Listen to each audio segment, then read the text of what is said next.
من الشيطان الرجيم. بسم الله الرحمن الرحيم. الذين يتبعون الرسول النبي الأمي الذين يجدونه مكتوبا عندهم في التوراة والإنجيل يأمرهم بالمعروف وينهاهم عن المنكر ويحل لهم الطيبات ويحرم عليهم الخبائث ويضع عنهم إصرهم والأغلال التي كانت عليهم والذين آمنوا به وأصلحوا ونصروا واتبعوا النور الذي أنزل معه أولئك هم المفلحون. صدق يا رب العالمين. اللہ کی بے پناہ حمد و ثنا کہ جو اس کائنات کے خالق ہیں، مالک ہیں، رازق ہیں. لاکھوں کروڑوں درود و سلام امام الانبیاء والمرسلین امام اعظم جناب محمد کریم علیہ تحیت و تسلیم سے رحمت و مغفرت کی دعا صحابہ کرام، تابعین عظام، ائمہ مجتہدین اور تمام مرحومین مسلمین کے لیے، پوری انسانیت کے لیے امن، ایمان اور ہدایت کی دعا کے بعد قرآن کریم کی 9ویں پارے میں سے سورۃ الاعراف کی ایک آیہ مبارکہ آپ کے سامنے پڑھنے کا شرف حاصل کیا، جس میں اللہ احکم الحاکمین نے رسول اللہ صلی اللہ علیہ وسلم کے بارے میں کچھ باتیں بیان کی ہیں، اہل ایمان کے حوالے سے کہ اہل ایمان جو ان پر ایمان لاتے ہیں وہ ان کی اتباع کرتے ہیں، پیروی کرتے ہیں اس رسول صلی اللہ علیہ وسلم کی جو نبی الامی ہیں، اور وہ اپنی کتابوں میں یعنی اہل کتاب ان کے بارے میں اپنی کتابوں میں لکھا ہوا تورات و انجیل میں ان کی بشارتوں کے بارے میں پڑھتے ہیں. وہ رسول صلی اللہ علیہ وسلم نیکی کا حکم دیتے ہیں، برائی سے روکتے ہیں، حلال چیزیں ان کے لیے واضح کرتے ہیں اور حرام چیزوں سے، بری چیزوں سے، خبیث چیزوں سے انہیں روکتے ہیں. اور ان کی کمروں پر جو بوجھ ہے، ان کے کندھوں پر جو بوجھ ہے، اس بوجھ کو اتارتے ہیں. اور وہ لوگ رسول اللہ صلی اللہ علیہ وسلم پر ایمان لائے، ان کی عزت ادب احترام کیا، ان کی نصرت کی، اور ان پر جو نور ہم نے اتارا ہے اس کی اتباع کی، تو یہ کامیاب ہونے والے لوگ ہیں. اللہ تعالی ہم سب کو دنیا اور آخرت کی سعادتیں اور کامیابیاں عطا فرمائے. یقیناً وہ کامیاب ہے جسے اللہ کامیاب قرار دیں. ایک تصور آپ کا ہے، ایک میرا ہے. ہم سمجھتے ہیں کہ جس کے پاس بڑا سا گھر ہے، جس کے پاس اچھی سی گاڑی ہے، عہدہ ہے، مرتبہ ہے، تو یہ انسان کامیاب ہے. کسی حد تک کامیابی تو ہے اس کے پاس، لیکن اصل کامیابی وہ ہے کہ جسے اللہ تعالیٰ کامیابی قرار دیں اور مستقل ہو. ایک ہے جزوی کامیابی تھوڑی سی دیر کے لیے، ایک ہے مستقل کامیابی ہمیشہ کے لیے، عبد الآباد کے لیے. اللہ ہم سب کو مستقل کامیابی نصیب فرمائے. پچھلے خطبہ جمعہ میں بھی ہم نے آخر پہ بات کر رہے تھے کہ ہر دین کا ایک خلق ہوتا ہے، بنیاد ہوتی ہے. تو اسلام کی بنیاد تو حیا پر ہے. وہ حیا کہ جسے رسول اللہ صلی اللہ علیہ وسلم ایمان کی بنیاد قرار دیں، وہ آج ہمارے معاشرے میں ختم ہوتا جا رہا ہے. بے حیائی، فحاشی اور یعنی اپنے عروج کی طرف ہے. شیطان اور اس کی ذریت، اس کی اولاد، وہ اپنے پورے ہتھیاروں کے ساتھ، اپنے پورے اسلحہ کے ساتھ اہل ایمان میں بے حیائی کے عروج کو لانے کی کوشش کر رہے ہیں، اور اس کے مقابلے میں اہل ایمان کچھ بھی نہیں کر پا رہے۔ ہم ہاتھ پہ ہاتھ دھرے بیٹھے ہیں اور سمجھتے ہیں کہ ہم نے جو کر لیا وہی بہت بہتر ہے۔ ہماری نسل، ہماری اولاد، ہمارے بچے، ہماری بچیاں کن راہوں پہ چل رہی ہیں، ہم نے اس کبوتر کی طرح اپنی آنکھوں کو بند کر لیا جو اپنی طرف آتی ہوئی بلی کو دیکھتا ہے اور آنکھیں بند کر کے یہ سمجھتا ہے کہ میں نے اپنے آپ کو سیف کر لیا، اور بلی اس پہ جھپٹتی ہے اور اسے کھا جاتی ہے۔ ہماری حالت بھی یہی ہے، ہم نے آنکھیں بند کر لی ہیں، حالانکہ سب سے قیمتی تو ہماری اولاد ہے ہمارے پاس۔ اسی کو ہم راہ نہ دکھا پائے، اسی کے لیے ہم نہ سوچ پائے، اسی کی فکر اگر ہمارے دامن گیر نہ ہو سکی تو ہمارے پاس کچھ نہیں ہے۔ اپنی اولادوں کے بارے میں فکر مند ہونا، جہاں ہم انہیں دنیا کی سہولتیں دیتے ہیں، خوراک دیتے ہیں، لباس دیتے ہیں، سب کچھ کرتے ہیں ان کے لیے، وہاں انہیں عقیدہ بھی دیجئے، ایمان بھی دیجئے، اسلام بھی دیجئے، اور اسلام پورے شعور کے ساتھ ان کو دیجئے۔ انہیں بتلائیے کہ ہمارا خالق کوئی ہے، وہ ہم سے ہماری زندگی کے بارے میں ان چیزوں کا تقاضا کرتا ہے۔ اس رحمان نے، اس مالک نے، اس خالق نے اپنے پیارے حبیب علیہ السلام کے ذریعے سے ہمارے لیے اس زندگی کا انتخاب کیا ہے، ایسی زندگی کا انتخاب کیا ہے۔ یہ زندگی ہم نے جینی ہے، اور اس طرح جینی ہے کہ جس طرح رسول اللہ صلی اللہ علیہ وسلم جی کر کے گئے ہیں، جس طرح انہوں نے اپنی زندگی کو جیا ہے، ہم نے بھی اپنی اولادوں کو بتانا ہے کہ ہم نے بھی ایسی زندگی جینی ہے۔ اللہ کے رسول صلی اللہ علیہ وسلم ایک پاکیزہ، خوبصورت، صاف ستھری، حیا والی، عفت والی زندگی گزار کر کے گئے ہیں۔ اس میں کوئی شور شرابہ نہیں ہے، کوئی ایسی گفتگو نہیں ہے ان کی زبان پہ جو اخلاق کے معیار سے نیچے گری ہوئی ہو۔ ان کی محفل میں، ان کی مجلس میں قطعاً ایسا نہیں ہوتا تھا کہ ولگر گفتگو ہو رہی ہے، فحاشی کی گفتگو ہو رہی ہے، ایسا نہیں ہوتا تھا۔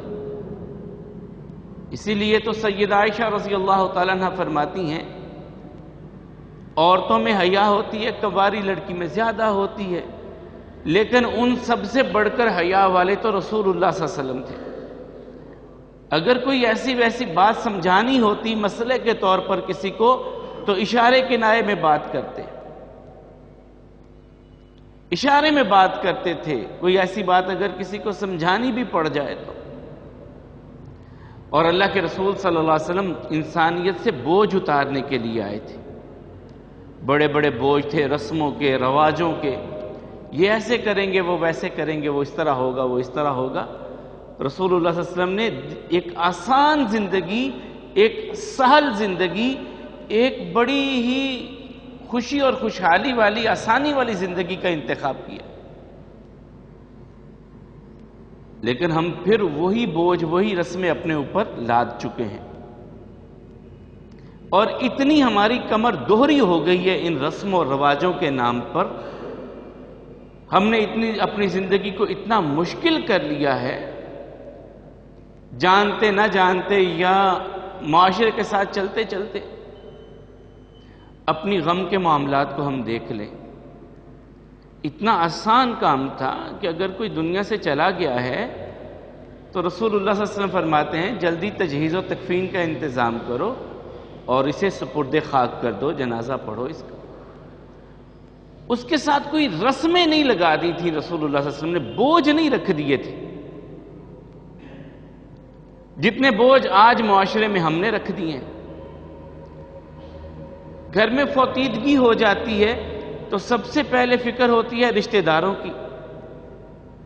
رشتہ داروں کو فکر ہوتی ہے کہ اب کھانا کون دے گا، کفن کا انتظام کون کرے گا، اور جنازے کا وقت کیا ہوگا. آپ کسی کو پوچھ لیں، کوئی آپ کو فون آئے گا، مجھے ہی آ جاتا ہے کہ فلاں ہمارا عزیز فوت ہو گیا، تو پہلے پوچھیں گے کیا پروگرام بنا ہے. ہم تعزیت بعد میں کریں گے، پہلے پروگرام پوچھیں گے کہ جنازے کا شیڈول کیا بنا لیا ہے آپ نے. اور اگر کوئی وہ لگتے لگاتے ہیں تو ان کو فکر کیا ہوگی؟ سب سے پہلے مثال کے طور پہ ایک بی بی فوت ہوگی تو اس کے پچھلوں کو اگر اطلاع ملی ہے تو انہیں سب سے پہلے فکر ہوگی کہ اب ہمیں کھانا دینا پڑے گا، کفن کا انتظام کرنا پڑے گا. کیوں؟ یہ معاشرے نے بوجھ رکھ دیا ہم پر، یہ رسم کا بوجھ ہم پہ رکھ دیا گیا اور ہم نے اس بوجھ کو اٹھا لیا چاہتے نہ چاہتے ہوئے، اور اسے دین سمجھ لیا. کھانا دینا کہاں ہے؟ یہ کفن آ کر کے وہ سسرال والے یا بیٹی کے میکے والے دیں گے، یہ کہاں سے آگئی بات؟ بچے آپ کے پالے، گھر میں آپ کے رہے، گھر آپ کا صاف ستھرا رکھے، ضروریات آپ کی پوری کرے، اور جب وہ دنیا سے چلی جائے تو کفن کے لیے اس کے پچھلے آئیں اور وہ آ کر کے کفن دیں. کھانا وہ فلاں آ کر کے دے، فلاں آ کر کے دے، فلاں. کیوں بھائی؟ دین اسلام میں تو یہ چیزیں نہیں تھی، یہ بوجھ نہیں تھے، یہ رسمیں نہیں تھی. حضرت جعفر رضی اللہ تعالیٰ شہید ہو گئے. رسول اللہ صلی اللہ علیہ وسلم کو اطلاع ملی کہ اللہ تعالیٰ کی طرف سے 3 بڑے کمانڈر ایک دن میں شہید ہوئے. ایک حضرت عبداللہ بن رواحہ تھے، ایک رسول اللہ صلی اللہ علیہ وسلم کے منہ بولے بیٹے، اور جو واحد صحابی ہیں جن کا نام قرآن کریم میں حضرت زید رضی اللہ تعالیٰ تھے اور حضرت جعفر. تینوں کمانڈر یکے بعد دیگرے میدان میں شہید ہو گئے. اللہ تعالیٰ نے اطلاع دی. تو جب حضرت جعفر کے گھر میں، یہ حضرت علی رضی اللہ تعالیٰ کے بڑے بھائی تھے، اطلاع پہنچی تو گھر میں تو ایک جو کیفیت ہوتی ہے وہ ہوئی. عورتوں نے آہو بکا شروع کی تو رسول اللہ صلی اللہ علیہ وسلم کو اطلاع ملی کہ خواتین تو رونے لگی ہیں اور ان کی آوازیں بلند ہوئی ہیں. کہا ان کو روکو، منع کرو اس چیز سے. اور اس موقع پر اپنے گھر والوں کو کہا رسول اللہ صلی اللہ علیہ وسلم نے کہ کچھ کھانا تیار کرو، جعفر کے گھر والوں پہ مشکل آ گئی ہے، انہیں تو ہوش نہیں ہے کہ وہ کھانا وانا تیار کر سکیں، تو تم اپنے گھر سے کھانا تیار کر کے جعفر کے گھر میں بھیجو. اپنے گھر والوں کو رسول اللہ صلی اللہ علیہ وسلم نے کہا ہے. اور اتنا آسان تھا کہ حضرت علی رضی اللہ تعالیٰ کی کو وصیت کی. کہتے ہیں 3 چیزوں کی مجھے رسول اللہ صلی اللہ علیہ وسلم نے وصیت کی تھی. علی 3 کام فوری کرنے ہیں، ان میں تاخیر نہیں کرنی، دیر نہیں کرنی. ایک، جب نماز کا وقت ہو جائے، اچھا ابھی پڑھ لیتے ہیں، ابھی تو فلاں مسجد میں ہوئی ہے، فلاں میں نہیں ہوئی، فلاں فرقے کی اذان ہوئی ہے، فلاں کی نہیں. یہ بھی ہم میں یہ ایسا زہر آ گیا ہے نا فرقہ واریت کا. اذان تو اذان ہے، وہ اللہ کی طرف سے ہے. اس میں فرقے کہاں سے آ جاتے ہیں؟ جماعتیں کہاں سے آ جاتی ہیں؟ گھر اللہ کے گھر ہیں، مسجدیں اللہ کے گھر ہیں، یہ کسی کی جاگیر تو نہیں ہے. تو اللہ کے رسول صلی اللہ علیہ وسلم وصیت کیا کرتے ہیں؟ جب نماز کا وقت ہو جائے نا، تاخیر نہ کرو، فوراً نماز ادا کرنے کی کوشش کرو. ٹھیک. اور دوسرا کیا فرمایا رسول اللہ صلی اللہ علیہ وسلم نے؟ جب کوئی فوت ہو جائے نا تو تجہیز و تکفین کا، تدفین کا انتظام جلدی کرو. انتظار میں دیر نہ کر دو کہ فلاں آئے گا، فلاں آئے گا، فلاں آئے گا، تو پھر نہیں، جلد کوشش کرو دفنانے کی. اچھا ہے تو اللہ نے جو نعمتیں اس کے لیے تیار کی ہیں ان نعمتوں کو حاصل کرے، اور اگر برا ہے تو تمہارے کندھوں سے بوجھ اتر جائے. اسی لیے تو مسجد میں ایک عورت جھاڑو دیا کرتی تھی، حبشی عورت تھی، سیاہ رنگ کی عورت مسجد میں جھاڑو واڑو دیا کرتی تھی. مسجد نبوی میں بیمار ہو گئی، رسول اللہ صلی اللہ علیہ وسلم گھر میں چلے گئے، رات عشاء کے بعد سو گئے. اب وہ عورت فوت ہو گئی. صحابہ کرام نے اس کے غسل، کفن دفن کا انتظام کیا، جنازہ پڑھا، دفنا دیا. رسول اللہ صلی اللہ علیہ وسلم نے اگلے دن دیکھا، کہا بھی وہ عورت نظر نہیں آتی جو صفائی کرتی تھی مسجد کی، کدھر گئی بھی وہ؟ کہا جی وہ تو فوت ہو گئی تھی اور ہم نے اس کو دفنا دیا. کہا مجھ کو کیوں نہیں بتایا؟ کہا آپ آرام کر رہے تھے، سو رہے تھے، ہم نے آپ کو آپ کے آرام میں خلل ڈالنا مناسب نہیں سمجھا، ہم نے اس کا جنازہ پڑھا اور دفنا دیا۔ دلونی علی قبرہا، مجھے اس کی قبر دکھاؤ بھائی، کدھر ہے؟ صحابہ کرام کو لے گئے، قبر دکھائی گئی، وہاں پہ رسول اللہ صلی اللہ علیہ وسلم نے دوبارہ جنازہ پڑھا اس کا۔ اس میں 2-3 چیزیں بڑی خاص ہیں۔ ایک تو صحابہ کرام نے رسول اللہ صلی اللہ علیہ وسلم کے حکم پر عمل کرتے ہوئے جلدی تجہیز و تکفین کا انتظام کیا۔ دوسرا، انہوں نے انتظار میں نہیں لگ گئے کہ فلاں فلاں فلاں اٹھے تو آئے تو فلاں آئے تو جنازہ، ایسا نہیں کیا انہوں نے۔ دوسرا، رسول اللہ صلی اللہ علیہ وسلم کی اس بی بی پر خاص جو ہے وہ نظر رحمت کہ یہ مسجد کی صفائی کرتی ہے، اس کے لیے تم نے مجھ سمجھا ہلکا ہے، میں خود چل کر کے جنازہ پڑھاتا ہوں۔ یہ مسجد کی صفائی کے بارے میں رسول اللہ صلی اللہ علیہ وسلم نے، یہ مسجد کی صفائی کرتی، تھوڑا کام تو نہیں ہے۔ تو تیسرا کام رسول اللہ صلی اللہ علیہ وسلم نے کیا فرمایا حضرت علی رضی اللہ تعالیٰ عنہ سے؟ بچہ جوان ہو جائے نا، بالغ ہو جائے تو نکاح کرنے کی جلدی کیا کرو۔ اس بارے میں بھی ہم بڑے غلط راستے پہ چل پڑے ہیں۔ نکاح کے حوالے سے ہم بہت غلط، اتنی رسمیں ہیں، اتنا بوجھ ہے، جس بیچارے کی 2-3 بیٹیاں ہو جاتی ہیں وہ یہی سوچ کے ہلکان ہو جاتا ہے کہ میں نے انہیں اب کس طرح رخصت کرنا ہے۔ جس کے پاس 4 پیسے آ جاتے ہیں وہ اپنی عمارت دکھانے کے چکر میں کتنے لوگوں کا استحصال کر جاتے ہیں۔ غریب تو مر جاتا ہے بیچارہ کہ کیا کرے، کدھر جائے؟ اتنے بوجھ، وہ دین نہیں ہے۔ دین کے نکاح تو بہت آسان ہے، بہت آسان نکاح ہے۔ نہ اس میں یہ آپ کی مائیوں کی رسم ہے، نہ مہندی کی یہ رسم ہے، نہ یہ آپ کی باراتوں کی، یہ سارے عجمی تصورات اور عجمی رسمیں ہم نے اپنے کندھوں پہ یہ بوجھ رکھا ہے۔ اور پھر اس سب سے بڑھ کر کے جہیز کا معاملہ، ایک بیٹی بھی پال پوس کے آپ کو دے گا اور لاکھوں کا جہیز وہ بھی آپ کی نظر ہے، کیا دے گا ہمیں؟ اور یہی نہیں ہے، یہ سوچتے ہیں کہ ادھر ہم رشتہ اپنے بیٹے کا کریں گے تو ملے گا کیا یہاں سے؟ یہ اس حد تک لالچ آ جاتا ہے، کیا ملے گا ادھر سے؟ وہ دیں گی ہم کو کیا؟ یار یہ تو غریب لوگ ہیں، ان سے رشتہ داری کیا کریں؟ ہمارا سٹیٹس جو ہے وہ اس سٹیٹس کے مطابق ہمیں رشتہ چاہیے۔ ہمارا سٹیٹس دنیا کا مال، ہمارا سٹیٹس دنیا کا مال۔ اور کائنات کی سب سے خوبصورت اور سب سے پیاری ہستی محمد رسول اللہ صلی اللہ علیہ وسلم کیا کہتے ہیں اس سٹیٹس کے بارے میں؟ نکاح کے سٹیٹس کا 4 چیزیں ہیں جن کی وجہ سے آپ نکاح کرتے ہیں، رشتہ کرتے ہیں، کسی کے ساتھ تعلق بناتے ہیں، رشتہ داری قائم کرتے ہیں۔ 4 چیزیں ہیں۔ لحسنہا، خوبصورتی کی وجہ سے، خوبصورت ہے نکاح اس لیے کیا جاتا ہے۔ ولمالہا، مالدار ہے اس وجہ سے کیا جاتا ہے۔ ونسبہا، خاندان بڑا ہے اس وجہ سے کیا جاتا ہے۔ ودینہا، دین کی وجہ سے۔ 4 چیزیں، خوبصورتی، مال، خاندان اور دین۔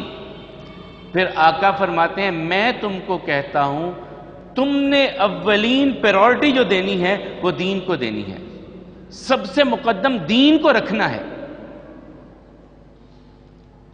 بیٹی کا رشتہ کرو، بیٹی کا رشتہ کرو، دین کو مقدم رکھو، دنیا کو مقدم نہ رکھو۔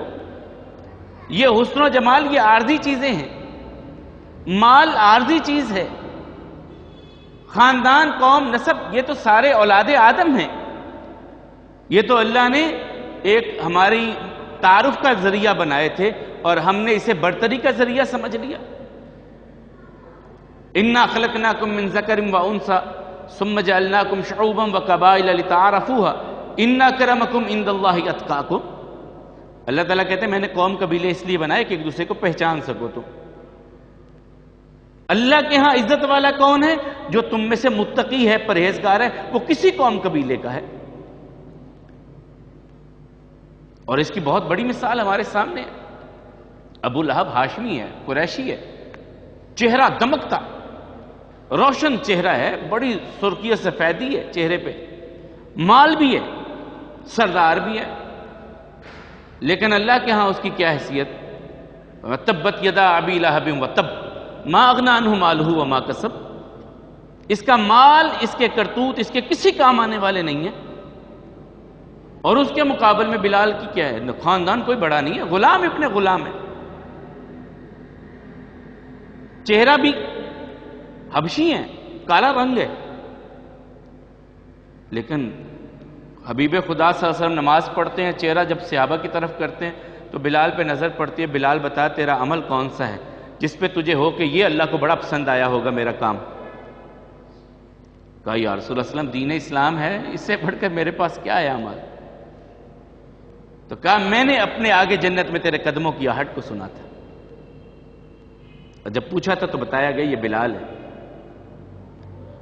اور اسلامی سلطنت کے سب سے بڑے حکمران عمر فاروق رضی اللہ تعالیٰ بھی انہیں سیدنا بلال، میرے سردار ہیں بلال، یہ کہہ کے مخاطب ہوا کرتے تھے کہ اللہ کے ہاں مقام انسان کے تقوی کی بنیاد پہ ہے۔ تو رسول اللہ صلی اللہ علیہ وسلم فرماتے ہیں 4 چیزوں کی وجہ سے رشتے کیے جاتے ہیں، تم دین کو اہمیت دینا، دین کی وجہ سے، اور خاص طور پہ جب بھی اپنے بیٹے کے لیے بہو تلاش کریں نا تو دین کو مد نظر ضرور رکھیں کہ مرد جب دین کی طرف آتا ہے وہ گھر تک، دہلیز تک، دروازے تک دین لاتا ہے، عورت نسلوں میں دین کو لے جاتی ہے، کیونکہ بچے کی تربیت ماں نے کرنی ہے، اگر وہ دین کو سمجھتی ہے تو آپ کی اولاد کی تربیت دین کے مطابق کر جائے گی، اور یہ آپ کا سب سے قیمتی اثاثہ محفوظ ہو جائے گا۔ اگر آپ کی بیوی دیندار ہے، آپ کی بہو دیندار ہے، تو وہ آپ کی نسلوں کو سنوار جائے گی۔ تو بات ہم کر رہے تھے کہ رسمیں ہم نے اتنی بوجھ رکھ لیے ہیں کہ جن کا دین اسلام ہے، اور پھر جہیز کا یہ جو سارا سلسلہ ہم نے بنایا ہے، یہ ظلم کی حد تک ہم چلے جاتے ہیں، اور پھر جب وراثت کی تقسیم آتی ہے ہم کہتے ہیں تیری شادی پہ اتنا خرچہ نہیں کر دیا تھا ہم نے، لاکھوں کا جہیز دے دیا تھا۔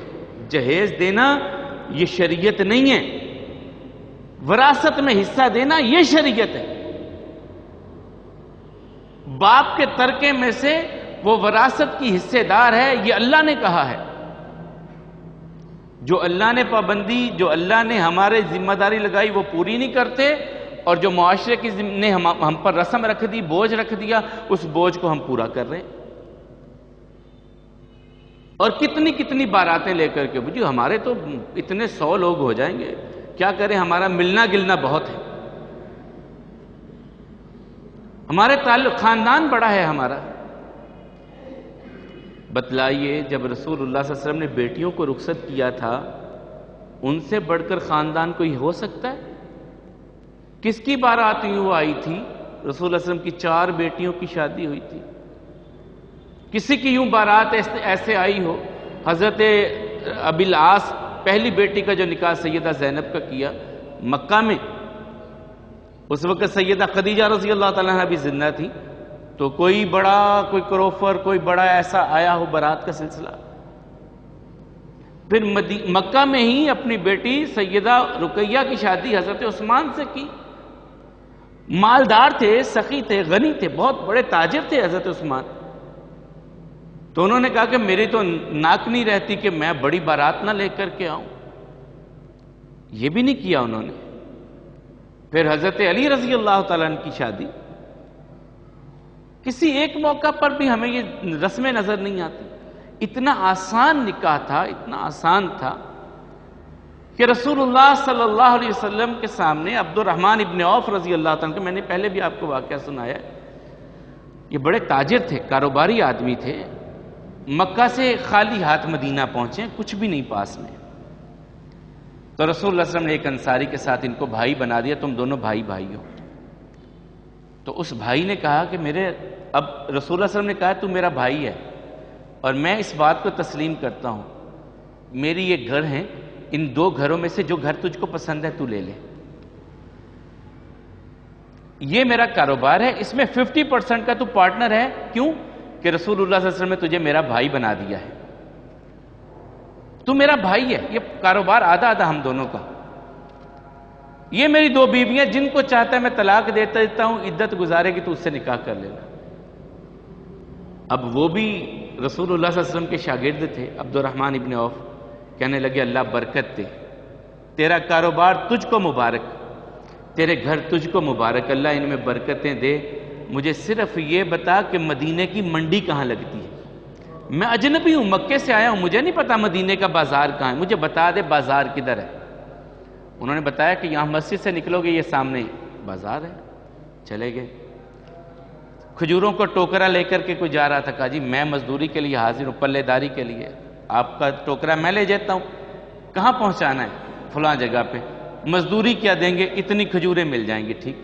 ٹوکرا اٹھایا، اس کے باغ میں چھوڑ آئے، وہاں سے ٹوکرا اٹھایا، دوسرے، اسی طرح بوجھ اٹھاتے اٹھاتے شام کو کچھ کھجوریں اکٹھی ہو گئیں، ان کھجوروں کو بیچا، کچھ اپنے کھانے کے لیے لیا، کچھ باقی جو پیسے بچے ان کا پنیر لے لیا، اگلے دن پنیر بیچا، پھر کھجوریں کچھ خریدی، یوں محنت مزدوری کرتے کرتے ایک وقت آیا کہ اللہ تعالیٰ نے انہیں بہت غنی کر دیا۔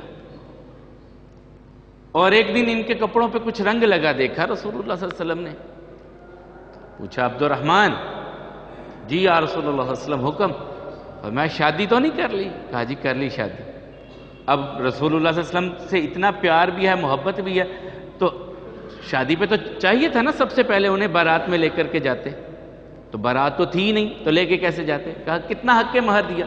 کہا ایک سونے کا ٹکڑا دیا اس کو، سونا حق مہر میں دیا۔ میں نے کہا اچھا، اولم ولو بشات، اب تو ولیمہ کر، ایک بکری ذبح کر کے ولیمہ کر، ولیمہ کر، یہ ایک کھانا ہے صرف شادی کا جو دین اسلام نے ہم پر نافذ کیا ہے۔ اور رسول اللہ صلی اللہ علیہ وسلم فرماتے ہیں سب سے بہترین ولیمہ وہ ہے جس میں غریبوں کو بلایا جائے، اور سب سے بدترین ولیمہ وہ ہے جس میں غریبوں کو نہیں، امیروں کو بلایا جائے، کتنا نیوندرا اکٹھا ہو جائے گا، کھانا کھلا کے بعد میں پیسے وصول کرتے ہیں۔ یہ کیا ہے؟ یہ بھی ایک بہت بڑا ایک عجیب معاملہ ہے۔ فلاں 1000 دے کر کے گیا تھا، اب اس کی شادی پہ جانا ہے تو 1500 تو دینا پڑے گا، 2000 تو دینا پڑے گا، اس نے 5000 دیا تھا تو مجھے اس سے بڑھا کر کے دینا ہے۔ کیا یہ سود ہے؟ کیا یہ ہم کاروبار کر رہے ہیں؟ کیا اس چیز کو، اس رسم کو کیا نام دیں گے ہم کہ فلاں نے اتنے دیے تھے ہم نے اتنے دینے ہیں؟ یہ بھی بوجھ ہے ہم پر، ہم نے اپنی کمروں کو بوجھل کر لیا ہے، اپنے آپ کو بوجھل کر لیا ہے ان رسموں کے ساتھ۔ رسول اللہ صلی اللہ علیہ وسلم نے، ایک عورت آئی، آ کر کے بیٹھ گئی، یا رسول اللہ صلی اللہ علیہ وسلم مجھ سے شادی کر لیجئے۔ ایک عورت آئی ہے، رسول اللہ صلی اللہ علیہ وسلم مسجد میں بیٹھے ہیں، وہ کہتی ہے مجھ سے شادی کر لیں۔ آقا کریم علیہ السلام فرماتے ہیں لیس لی حاجہ، مجھے کوئی ضرورت نہیں ہے۔ ایک صحابی پاس بیٹھے، کہا آپ کو نہیں ضرورت، مجھ کو ضرورت ہے، میری شادی کروا دیں۔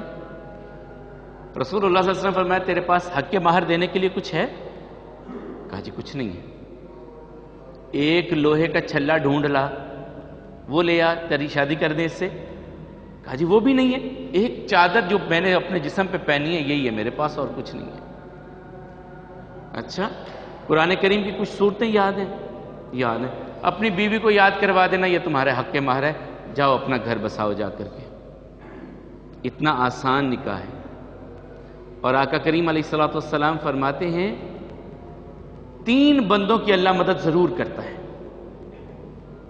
3 بندوں کی اللہ مدد ضرور کرتے ہیں۔ ایک وہ کہ جو جہاد پہ نکلتا ہے اللہ کے لیے، اللہ اس کی مدد ضرور کرتے ہیں۔ دوسرا فرمایا کہ جو قرض ادا کرنے کی نیت کر لیتا ہے نا، اللہ اس کی مدد بھی ضرور کرتے ہیں۔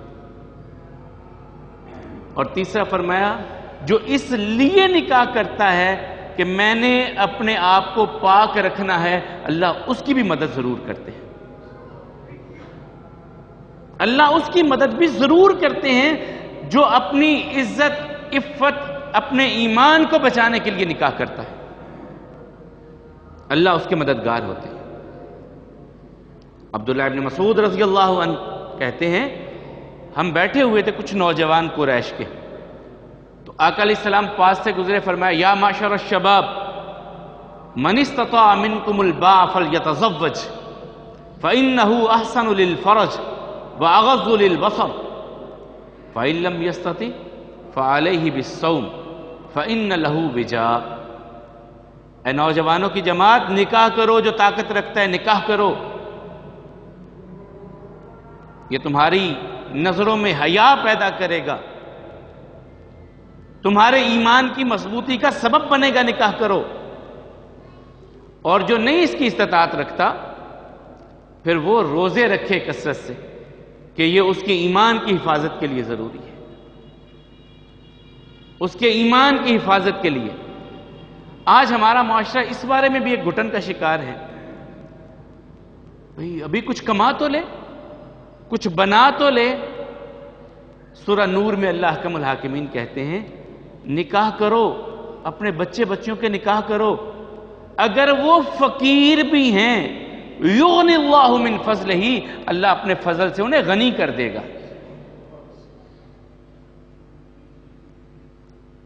اپنے بچے بچیوں کے نکاح کرو، اگر وہ فقیر بھی ہیں، محتاج بھی ہیں، اللہ کہتے ہیں میں اپنے فضل سے ان کو غنی کر دوں گا۔ ہم اس سوچ میں بچے بچیوں کو بوڑھا کر دیتے ہیں، کچھ سٹیٹس کا چکر، کچھ رسموں کا چکر، اور ہم نے اپنی نوجوان نسل کو تباہ کر دیا اس سارے چکر میں۔ اور یاد رکھیے یہ ایک وجہ ہے سب سے بڑی زنا کے عام ہونے کی، ہم نے نکاح کو مشکل کر دیا ہے، نکاح کو مشکل کر دیا ہے۔ اتنے لاکھ ہوگا تو شادی ہوگی، کھانے پہ اتنا خرچ ہوگا، بارات پہ اتنا خرچ ہوگا، فلاں پہ اتنا خرچ ہوگا، فلاں پہ اتنا خرچ ہوگا۔ آسان کیجئے، آسانیاں پیدا کیجئے، اپنے بیٹے بیٹیوں کے نکاح میں جلدی کیجئے، اور اس لیے جلدی کیجئے کہ ان کی زندگیاں پاک رہیں،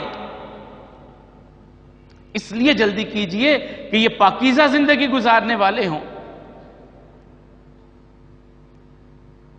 اور ان رسم و رواجوں، ان بوجھوں کو اتار دیجئے جو محمد رسول اللہ صلی اللہ علیہ وسلم نے ہٹائے تھے۔ ہماری کمروں سے بوجھ، ہمارے سروں سے بوجھ اتارے تھے، ہم نے پھر لاد لیے ان رسموں کے بوجھ، ان بوجھوں کو ختم کیجئے۔ جہاں نماز پڑھنا ضروری ہے، جہاں روزہ رکھنا ضروری ہے، حج ضروری ہے، اسی طرح بیٹیوں کو جائیداد میں حصہ دینا ضروری ہے، جہیز دینا ضروری نہیں ہے۔ انہیں ان کے والدین کے ترکے میں سے حصہ دیجئے جو وراثت کا اللہ نے رکھا ہے۔ اور یہ شادیوں کے موقع پہ کاروبار کو بند کیجئے، فلاں اتنا دے گیا تو ہمیں اتنا آنا چاہیے، ہم نے اتنا دیا تھا تو وہ کیا دے کر کے گئے ہیں۔ آسانیاں دیجئے، آسانیاں دیجئے، یہی دین، یہی ایمان ہے۔ ایک کھانا ہے، صرف اسی پہ اکتفا کیجئے۔ آج ہماری ساری گفتگو اس محور پہ تھی کہ اللہ تعالیٰ نے رسول اللہ صلی اللہ علیہ وسلم کو دنیا میں بھیجا کہ انسانوں کے کندھوں سے بوجھ کو ختم کریں، جو جھک چکی انسانیت، گر چکی انسانیت ہے، ان انسانوں کو کھڑا کریں، اور ان میں رسموں و رواجوں کے بوجھ سب سے بڑھ کر ہیں۔ اور پھر یہ سب سے بڑی بات ایک اور سی ہے، رسول اللہ صلی اللہ علیہ وسلم فرماتے ہیں اعلنوا هذه النکاح وجعلوه فی المساجد، نکاح کا اعلان کیا کرو اور نکاح کو مسجد میں کیا کرو۔ ہم کہاں کرتے ہیں؟ حالوں میں ہو تو جاتا ہے، ہر جگہ پہ ہو جاتا ہے، لیکن رسول اللہ صلی اللہ علیہ وسلم کا حکم کیا ہے؟ سنت سمجھ کے ہی کر لیں مسجدوں میں۔ عیسائیت میں حکم نہیں ہے عیسیٰ علیہ السلام کا، لیکن نکاح نہیں ہو سکتا جب تک چرچ میں نہ آئیں، جب تک چرچ میں نہیں آئیں گے نکاح نہیں ہو۔ پادری نہیں جاتا، اب تو مولوی کو مظلوم کر دیا نا، وہ بلا کر کے بٹھا دیتے ہیں بیچارے کو، بغل میں رجسٹر لے کر کے بیٹھا ہے، مولوی صاحب ٹائم پہ آ جاؤ۔ وہ ظہر سے پہلے کا بٹھایا ہوتا ہے تو عصر کے بعد بارات آتی ہے تو پھر نکاح ہوتا ہے، 200 400 500 1000 روپے۔ ان چکروں میں الجھا دیا ہم نے اس کو۔ ان چکروں میں الجھا دیا. وہ بیچارے ظہر بھی گئی عصر بھی گئی وہیں پہ بیٹھے انتظار کر. اور اس جگہ پہ ہمارے جو طریقے اور وتیرے ہوتے ہیں وہ تو کبھی کسی اور محفل میں کسی اور جمعے میں ہم بات کریں گے کہ ان میرج ہالز میں جو ہماری بیٹیاں اور بہو ہماری گھر والے کس طرح جاتے ہیں اور کیا کیفیت ان کی ہوتی ہے. ہمارے سر شرم سے جھک جانے چاہیے جو کیفیتیں وہاں پہ ہوتی ہیں. اور دلہن کو دلہا کے دیکھنے سے پہلے تو وہ فوٹوگرافر سب کچھ دیکھ چکا ہوتا ہے. فوٹو شوٹ کے نام پہ ہم جو کچھ کروا رہے ہوتے ہیں, بیوی کسی کے لیے تیار کسی کے لیے ہوئی ہے فوٹو شوٹ کے نام پہ ہم. اور بڑے بڑے دین والے میں آپ ہم سب بہہ چکے ہیں اس سیلاب میں, اس گندگی کے سیلاب میں ہم سب بہہ چکے ہیں. نام صرف رہ گیا اسلام کا, نام رہ گیا کہ ہم مسلمان ہیں. کرتوت ہمارے سارے گندے ہو چکے ہیں. پھر یہ اخبارات میں کیوں نہ آئے کہ فلاں جو ہے وہ گھر سے فرار اور فلاں کے ساتھ فلاں نے آشنا سے مل کر خامد کو. یہ ساری پھر ہمارے اپنے کیے ہوئے معاملات ہی ہیں. تو بہرحال وقت تھوڑا ہے. 3 چیزوں کی جو وصیت کی تھی حضرت علی رضی اللہ تعالیٰ کو, ان میں سب سے آخر پہ کہا کہ بیٹا بیٹی جوان ہو جائے شادی کی جلدی کرو.